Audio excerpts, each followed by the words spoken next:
E agora, em 2024, é o ano do lançamento de seu terceiro romance, Os Anjos da Véspera. Hoje, o 95.5 Entrevista vai contar a história do escritor Eliandro Jimmy Ramos Coelho, mais conhecido como Jimmy Ramos. Jimmy, muito boa tarde, seja bem-vindo à programação da Rádio Araranguá. Oi, boa tarde a todos, boa tarde ao telespectador, ao ouvinte da Rádio Araranguá. Agradeço, Gregório, a acolhida e o apoio, né? Conversamos em off sobre essa necessidade do artista da região ser apoiado, e a Rádio Araranguá, né? Eu tenho aqui deve ter uns 5 livros lançados, né, aqui na Rádio Araranguá. Então, Jimmy, vamos começar pelo início, vamos lá. O Jimmy na juventude, o Jimmy araranguaense, o Jimmy um pouco mais novo. Vamos quebrar um pouco esse gelo antes de a gente entrar no realmente escritor Jimmy. Cara, eu comecei a escrever, como tu bem falou aí, né, com a banda Reis, né, na década de 1990. Tinha acabado de sair do colégio, né, formado em contabilidade. Eu disse, não, agora eu vou largar tudo e vou virar arrasar, né? Um astro do rock, né? Aí comecei a escrever, né? A época eu escrevia já em inglês, porque nós queríamos, né, um voo bem alto mesmo, né? A gente queria chegar onde ninguém daqui tinha chegado, né? Claro, a gente teve como pioneiros aqui na cidade, né, o thrash metal e o death metal. Somos pioneiros aqui. Desde lá não apareceu ninguém com essa envergadura, né? A Reis é muito querida, né, pelos fãs do estilo. E eu comecei a escrever de lá, né? Eu adorava escrever, adorava a língua inglesa. E foi de lá que eu comecei a minha caminhada no texto, né? Na escrita. E gostava dessa questão de fazer letras também? Eu amava. Viajava, né, em cima das histórias? Sempre. Adorei escrever, passar a mensagem, né?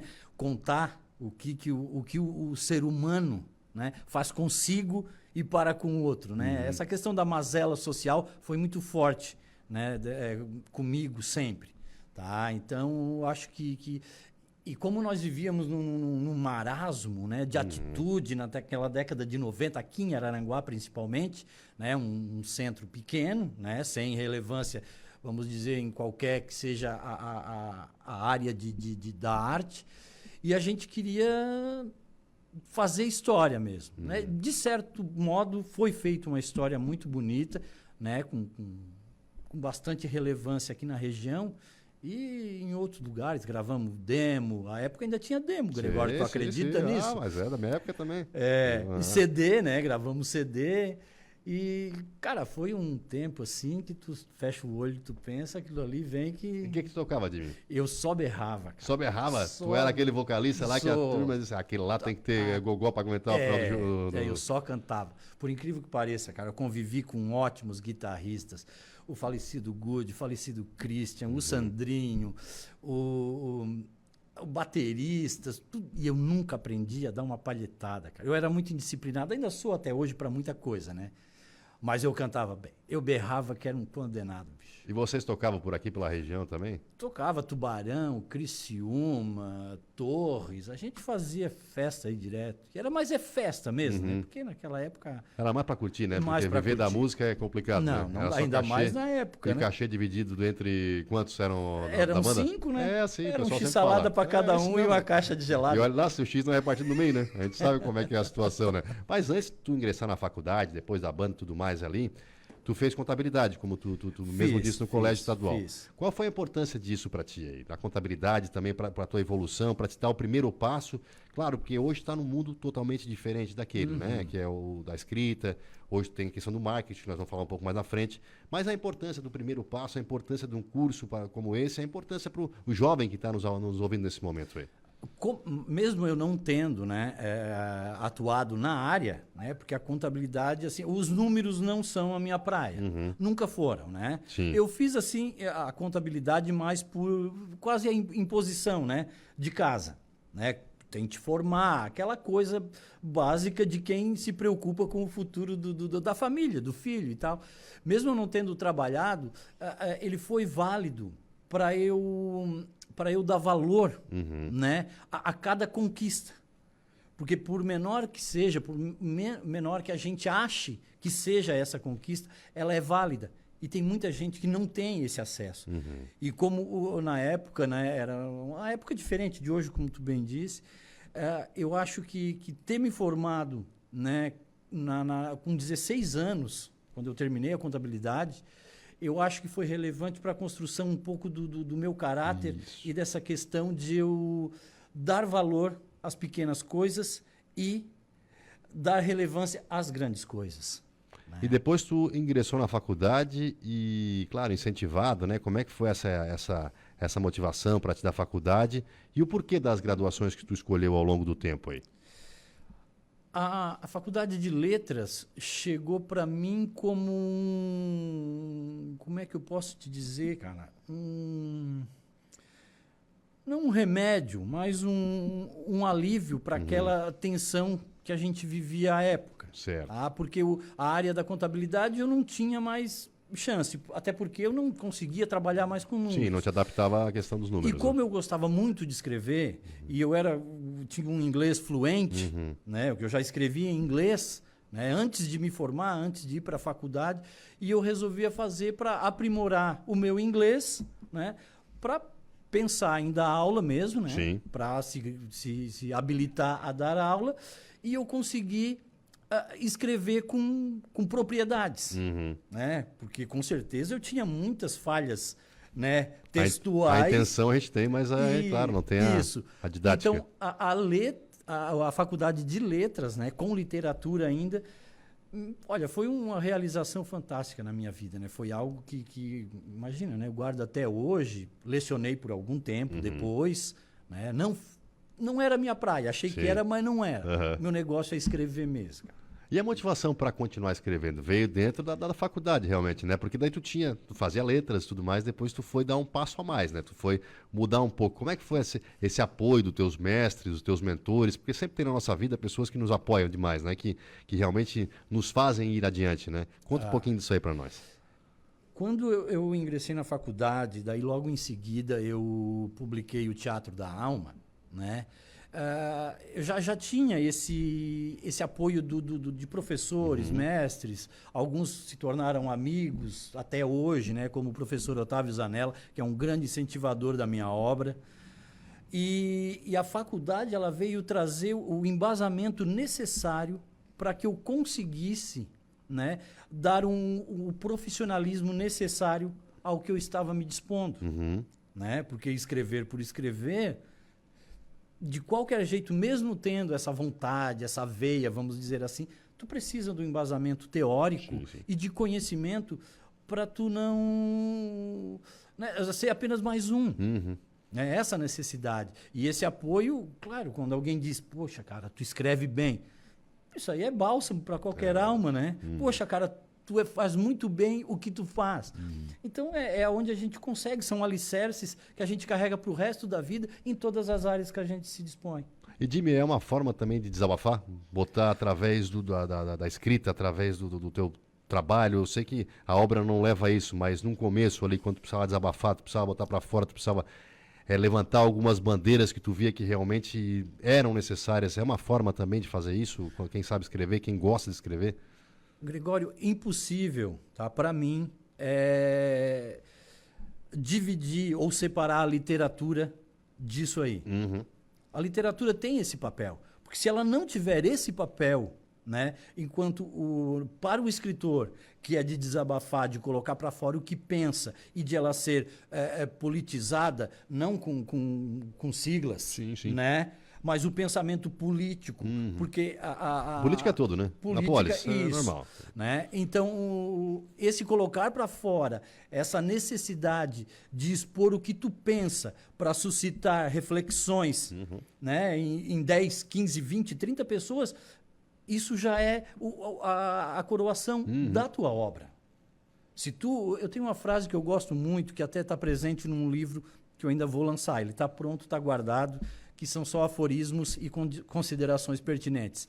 Ele fala que se uma única frase que eu escrevi servir de reflexão, bálsamo ou acalento a qualquer alma, a minha obra terá sido exitosa. Muito bom, é isso mesmo. E Jimmy, agora vamos falar sobre as tuas obras, então, teu trabalho aí, né?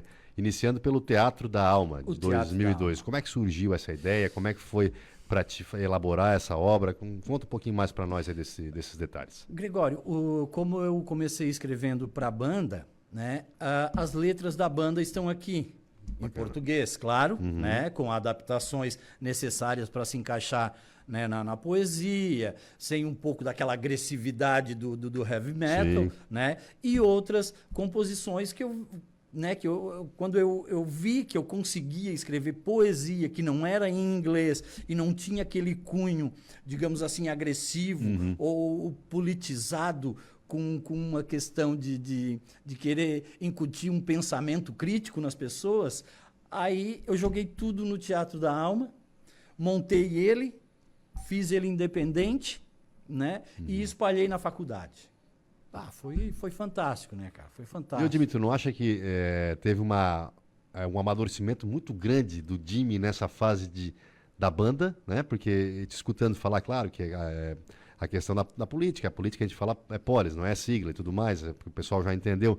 Mas depois tu conseguiu concatenar aquelas ideias ali e passar de uma forma mais branda, mas com uma mensagem também forte. Tu não acha que o Jimmy amadureceu bastante quando entrou nesse mundo? Nossa, foi um amadurecimento tão grande que caiu do pé. Né? Eu tenho amigos da época, né, que me encontraram. Era amigo da época da banda. E depois me encontraram já com essa ideia da literatura. Eu disse, cara, o que aconteceu contigo? Tu é outra pessoa, tu fala diferente. Tu passa as mesmas ideias, mas agora elas entram suave no meu ouvido. E eu chego a me arrepiar, cara, porque a gente ouve isso das pessoas e diz assim, cara, tu mudou muito. Tu é o mesmo cara, mas só que agora tu é mais fácil de entender. Tá entendendo qual é a viagem da coisa? Então, pegasse, eu acho que a essência da coisa, né? Tu passa mesmo, a mensagem. Né? Porque a gente muda. Existem inúmeras formas de passar mensagem, né, Jimmy? E da mesma forma a gente conseguia aí concatenar as ideias, atingir mais número de pessoas, é o que está acontecendo, que tu está fazendo aí com a tua obra, e realmente por isso que tu te emociona até mesmo a pensar, né, que nesse passo que tu deu aí. É muito grande, né, cara? Ele é tão significativo que ele muda o mundo à tua volta. Ele não muda somente a ti. Ele faz uma mudança ao redor. É uma coisa tão incrível que, claro, muita gente passou por isso e sente que essa mudança mudou o mundo ao redor. Porque quando mudamos a nós mesmos, a gente faz com que o mundo ao redor se torne diferente. Mesmo que continue com aquilo tudo de problema.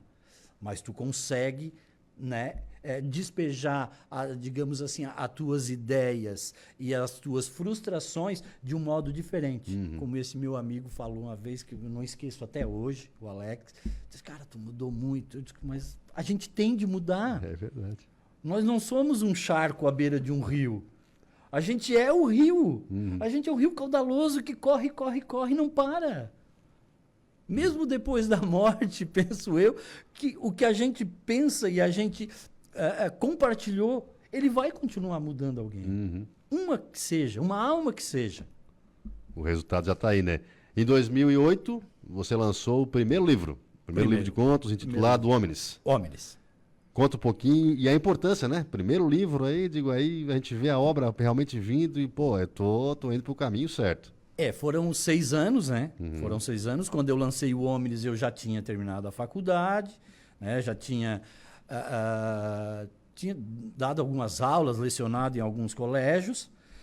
E o Hominis veio para virar a chave, tá? Virar a chave. Sair da imaturidade, vamos dizer assim, do teatro da alma, né? Para algo profissional.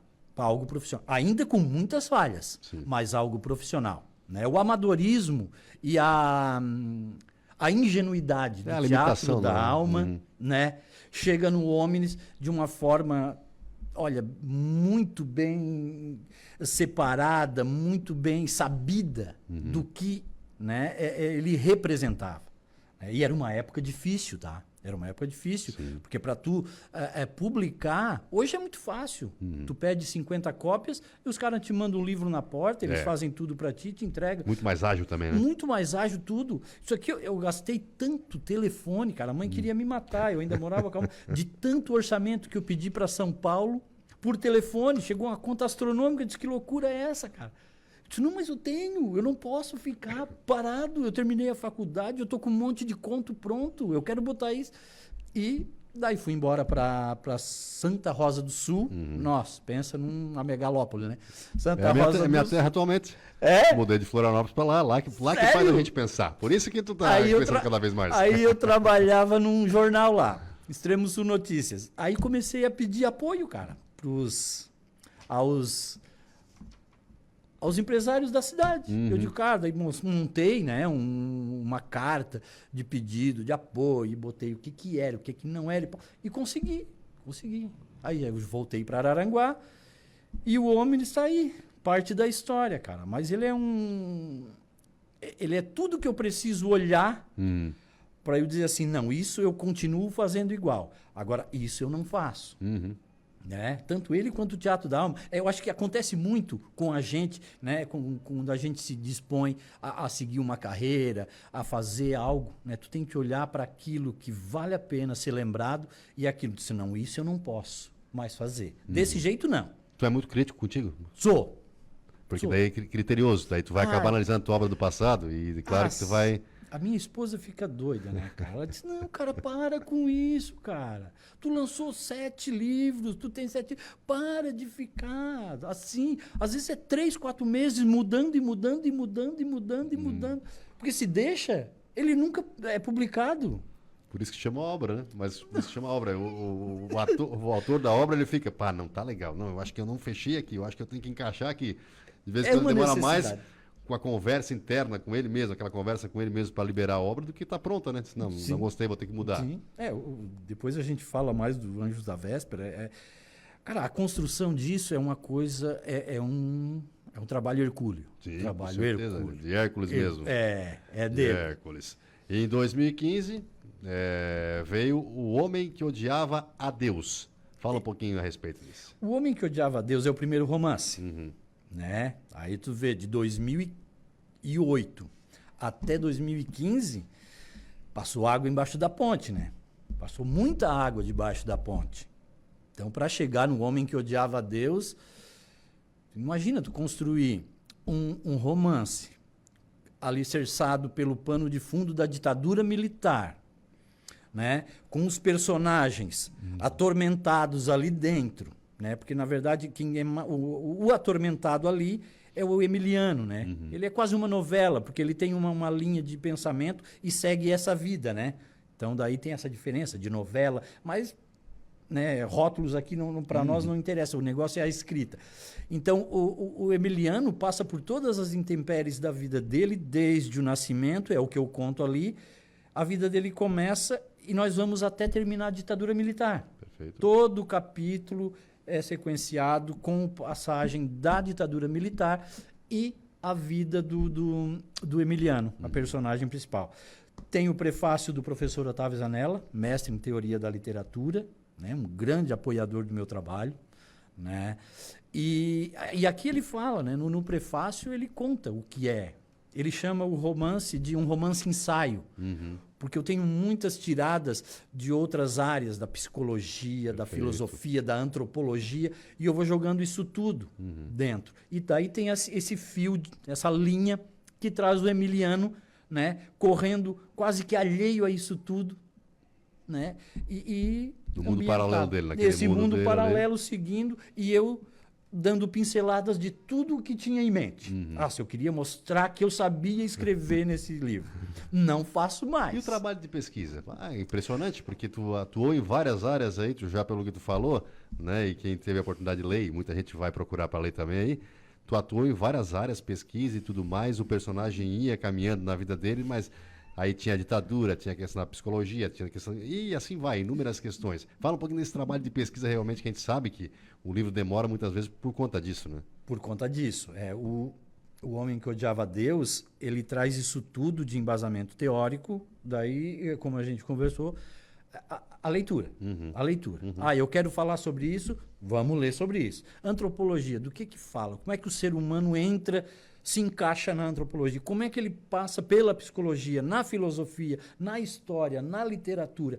Então, é muita pesquisa, cara. Um livro não é sentar, escrever, é ler demais, é estudar demais, são vídeos, é YouTube, Ainda tinha, né? Na época 2015 ainda tinha DVD, Sim. ainda alguma coisa assim, mas é muita coisa, cara. É muita leitura para tu conseguir ser honesto contigo mesmo, Sim. né? E honesto com o leitor. Porque é o que ele precisa. Ele precisa, antes de tudo, de honestidade. Fica cativa o leitor dessa forma, né? Sim, essa é a ideia. Porque após ele ter contato com a obra, ele é coautor. Sim. Ele vai dar os pareceres dele a respeito de tudo que está posto, né? Certeza. Ele com emoção ou sem emoção, né? É rígido ou mais emocionado, ele vai ter que dar um parecer a respeito. Isso é assim. Eu acho que o Jimmy também tem a responsabilidade muito grande do próprio. Aí tu deve te cobrar muito nessa questão, porque assim, ó, eu escrevi uma obra boa que foi bem elogiada, eu tenho que escrever uma próxima melhor que essa, porque o cara que está me seguindo, o cara que está lendo, ele vai colocar em cima daquela outra obra muitas fichas, porque ele vai estar esperando aquilo, vai estar aguardando aquilo. Então, é um exercício aí contínuo, né? Dessa evolução, dessa maturidade do ser humano chamado autor, né? Exatamente. Então tem toda essa questão. É assim que ele funciona. Por isso que eu falei em honestidade. Eu falei em honestidade porque eu acho que isso aí é imprescindível em qualquer obra, né? Porque tu escrever sem embasamento, tu pode faltar com a verdade. Isso aí. E apesar de ser uma obra de ficção, tu não pode faltar com a verdade. Ué, mas como? Ficção, verdade? É isso, cara. É isso mesmo. É isso. Os mundos se encontram nesse caso aí, né? Exatamente. Agora são 4h41, de volta com o nosso 95.5 entrevista e hoje recebendo o escritor, o Jimmy Ramos, aí que falou de algumas obras e nós vamos continuar falando dos trabalhos do Jimmy, né? Que já foram 7, né, Jimmy? Tu estava contabilizando ali, são 7, vai sair o 8º agora? Não, saiu o 8º agora. O 8º agora, não, né? Sai o 7º. Sai o 7º agora. Exatamente. Em 2017 surgiu o segundo livro de contos, Papéis Esquecidos. Como é que surgiu esse aí? Foi um compilado? Como é que foi essa... O Papéis Esquecidos, Gregório, ele é anterior ao Homem que Odiava Deus.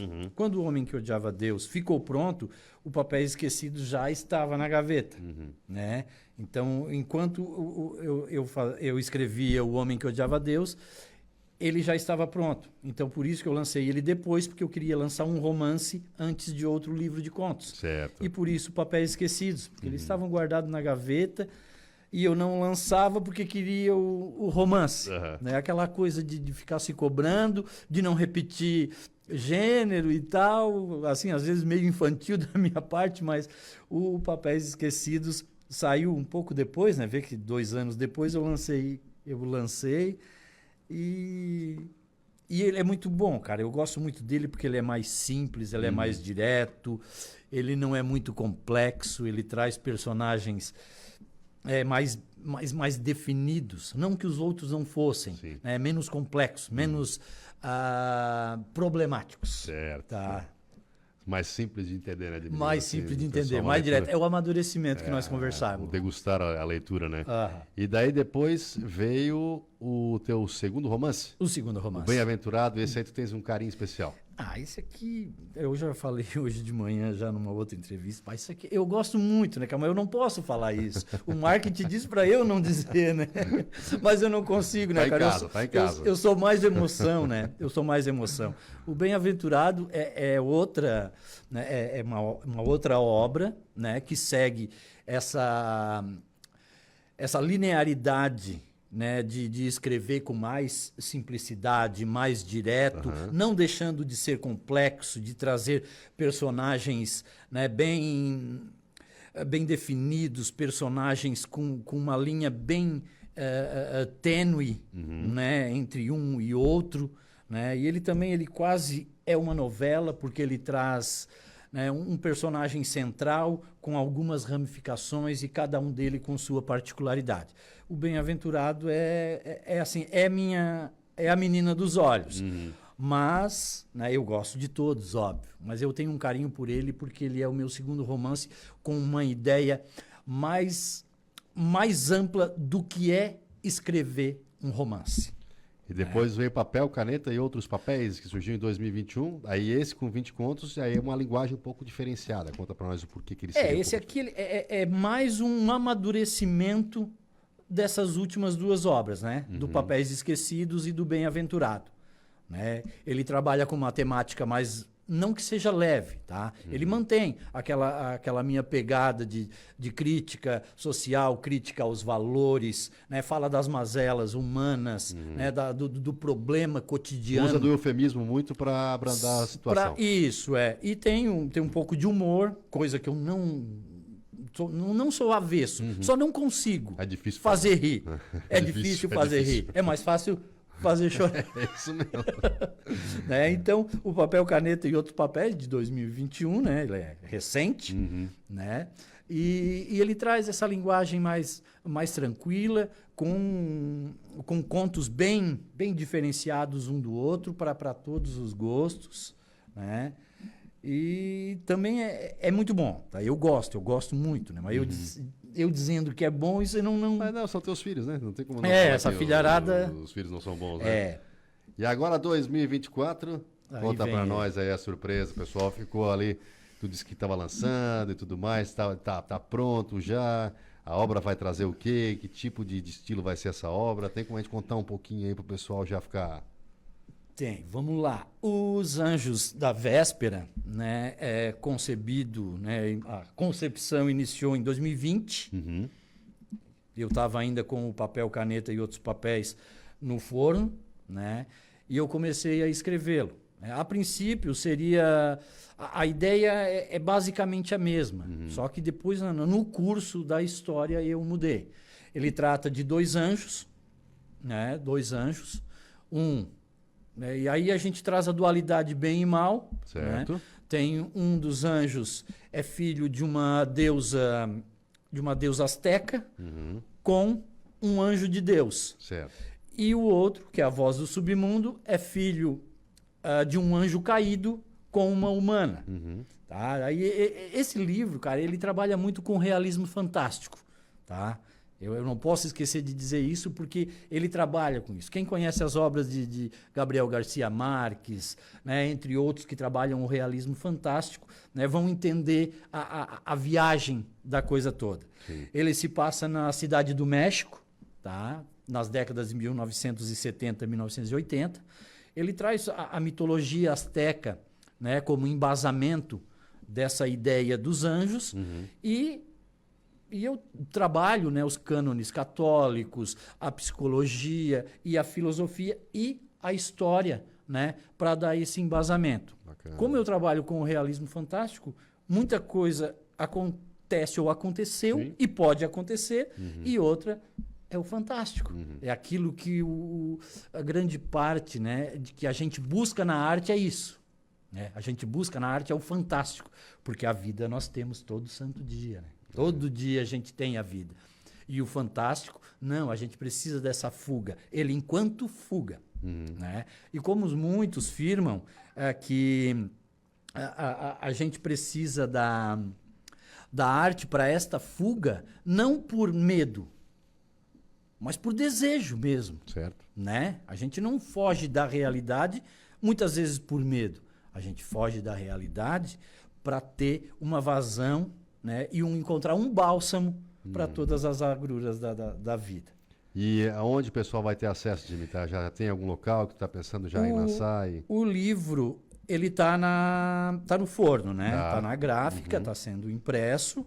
Eu penso que daqui uns 10 dias ele esteja disponível. E o lançamento eu estou cogitando entre o dia 22, num sábado, ou dia 29 desse mês ainda. Certo. Então ele já está quase, né? Tá chegando, tá voando até nós.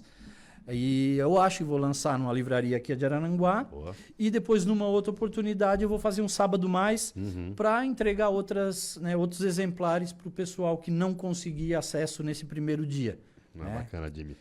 Jimmy, e com relação à arte aí, ao escrever, a ser autor, muita gente passa por isso, mas também quem não entende é bom que saiba um pouco mais. Quais as principais dificuldades do escritor hoje em dia? Principalmente quando o escritor está mais aqui para o sul, o escritor está mais numa região que não é um grande centro.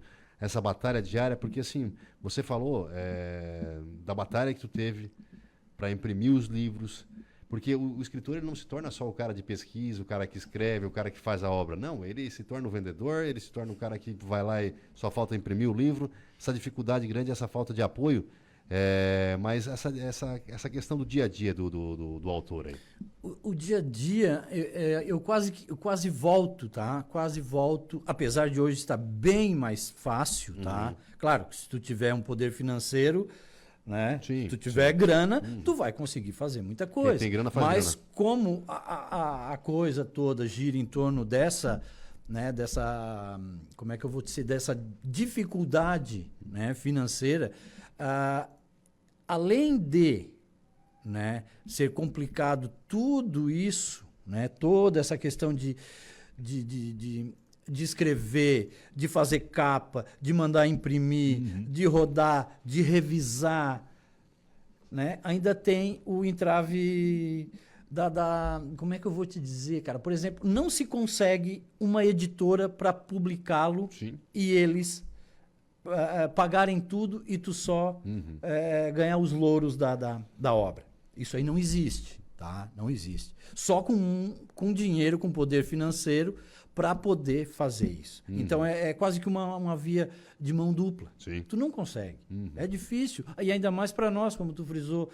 Aqui, cara, é complicado. Se tu mora num grande centro, a coisa parece que tem, né, tem uma abertura maior. Mas aqui pra gente é complicado. Quantos escritores de Araranguá passam pelo mesmo que eu? Compram os seus livros, distribuem, saem para vender. Outros têm um pouco mais de grana, manda alguém fazer a capa, manda alguém revisar, paga para alguém diagramar. Eu, como trabalho com isso, eu faço tudo. É do alicerce ao telhado. Eu sou obrigado porque eu não tenho como. Em vez de eu pagar um revisor, eu reviso, economizo para fazer mais obra. Em vez de eu pagar alguém para fazer a capa, eu faço, economizo para imprimir mais livros. E assim, é uma luta diária, mas não desisto. Claro. Já larguei um monte de coisa, cara, um monte de ideia que eu queria fazer isso, fazer aquilo. De todas elas, esse eu não abandono. Esse é e o teu agora amor. eu sei. Isso aí eu sei que eu não abandono mais, né? O 5.0, não larguei ainda de mão e vou lançar mais um daqui a pouco. Não deve largar, Jimmy. Jimmy, o pessoal que tem um sonho aí, que quer realizar, independente da área, não cedo na escrita, mas qual a recomendação que tu tem por essa batalha que tu teve aí? Se tu tens um sonho, se tu tens uma vontade, se tu quer chegar lá, entendeu? Se tu quer ser lido por alguém, ou se tu quer, sei lá, crescer no teu emprego, qual as dicas que tu pode dar? Gregório, eu acho que é quase que chover no molhado, mas, né, independente da área, estude. Estude. Claro que isso não é regra, né? Muita gente se deu bem na vida assinando só o nome. Isso não é, né? Mas atualmente, cara, se tu não tiver um conhecimento, tu não agregar valores, né? Porque o conhecimento, ele te traz valores. E, consequentemente, vai ajudar na tua missão, no que tu te propõe. Tá? Então, ler, né? Voltando para a nossa área, para a minha área aqui, se não ler e estudar, tu não vai conseguir escrever, não vai fazer um poema. Porque parece fácil. Vou escrever 100 poemas e vou publicar. Não é tão simples assim. Claro que nem todo mundo se importa em escrever poemas para publicar. Mas tu te importa em montar a tua empresa, o teu negócio e vender o teu produto. Então, cada um tem um meio, né, para chegar a um fim. Então, se tu não te especializar, né, no caso aqui, leitura e estudo, se tu não te especializar em cada área, eu acho que a coisa fica sempre mais complicada. Mais complicada. Porque não tem heranças aí para receber todo dia. É verdade. Né? E outra coisa que eu compartilho com o Jimmy aqui também é a nossa nova geração, né?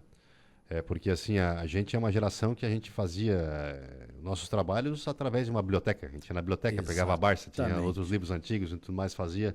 Hoje em dia, essa nova geração está no YouTube, está no... Eu faço questão de com meus filhos pegar um tempinho para que eles leiam. Só pega um livro físico, senta lá, lê para mim, conversa um pouco mais comigo, porque até mesmo, como o Jimmy falou, no preparar a forma de falar, as pessoas se comunicarem, saber falar o português, entendeu? Não corretíssimo, porque a gente sabe que é uma língua extremamente difícil. mas o saber falar. A leitura é importante e eu te parabenizo, Jimmy, pela batalha que tu tens, tá? Pelos livros que tu escreveu. Vou degustar o novo ali, depois vou procurar os teus aí, os livros também vou lê-los. E porque a gente sabe que quem ama a arte vai continuar batalhando pela arte. E tu é um cara que faz isso, entendeu? Tu é um cara que faz isso dia a dia, tens que continuar fazendo, tens que continuar também elevando teus outros, né, que não queriam continuar, aqueles, mas eles olham, pô, o Jimmy está continuando, eu vou junto também, eu vou continuar me escrevendo meu livro. Continua batalhando realmente, porque a gente sabe que escritor é muito bonito de ver, é muito legal de ver, mas a batalha é muito grande.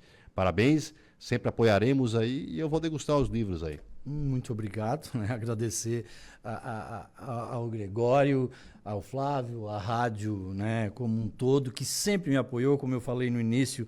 Eu acho que dos 7 livros que lancei, 5 eu passei por aqui, dei várias entrevistas. Me ajudou bastante, porque as pessoas deveras acreditam que tu escreve aqui, né? E sabe que tu tem embasamento para fazer isso, né? Tem embasamento para fazer isso. Não é por escrever livros, tá? Eu gosto de fazer isso, tá?